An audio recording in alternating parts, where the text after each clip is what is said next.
Good evening and welcome to the Business Day. I'm Vashan Brown. A team of young engineers are working on an invention to improve roads in Jamaica. They're planning to roll out an automatic pothole detector which will help motorists avoid vehicular damage while assisting the government, Andrew Laidley reports. The pothole detector looks like this. It's hooked up to a computer system which records the data and stores it.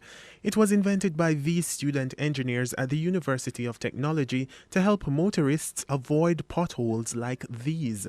Director at the UTech Engineering and Computing Faculty, David White, explains how it works. They trained it on several pictures of potholes, and then after a while the computer was able to detect and say, okay, this is a pothole, this is a pothole, this is a drain, right? And it was pretty accurate as we drove across the corporate area, Kingston. It was pretty accurate in detecting potholes of various sizes, shapes, and depths. Team leader Romario Bromfield says the idea came out of a deep desire to help the government with one of its 2030 goals.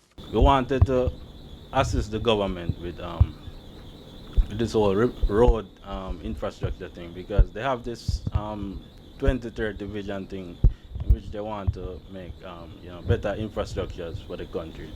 So we looked at that and we said, hey, we can actually provide some sort of support to the whole goal, and that's how we came up with the idea.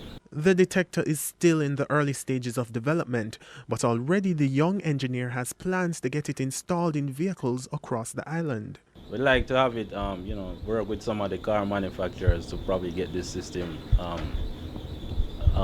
embedded in their, system that they have right now. Meanwhile, Mr. White says the invention will go a long way in helping the National Works Agency to fulfill its mandate. The idea is that this database will be housed at the National Works Agency, so immediately they'll be able to see, right, on any given day, what are all the active potholes across a certain geographic area. But there's an even simpler implementation strategy which Mr. White says could be transformational. Because they're using smart technology, you really don't need to go on the road. We could hook up their program to Jamaica Eye and just about any camera systems, UTech camera systems or Jamaica Eye, right? And then it is smart enough. The computer program that they wrote is so smart. I mean, I'm so proud of them, right? It's so smart that from Jamaica Eye, from the footage in Jamaica Eye, if it's trained on the road, it can pick up those potholes,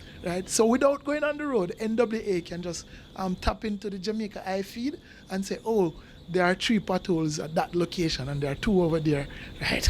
I mean, that is something that's not being done now. Andrew Laidley, TVJ News.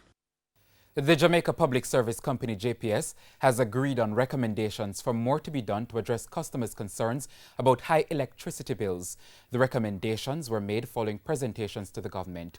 The JPS outlined several factors that would have contributed to higher electricity bills since the COVID-19 pandemic. In a joint statement today from the Energy Ministry and the JPS, the utility company's president and chief executive officer, Michel Gantois, admitted there is need to be more proactive in handling customers' concerns.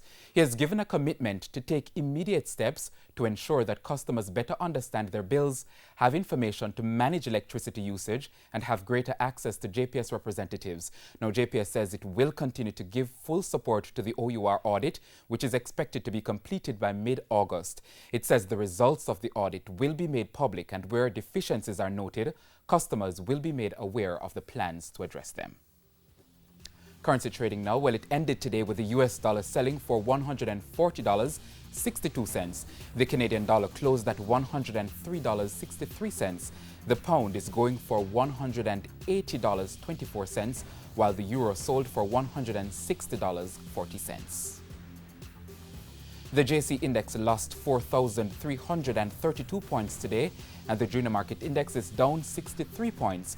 Among the winners were Pulse Investments, Jetcon Corporation, T-Tech, JMMB Group 7.25 preference shares, and the Caribbean Cream.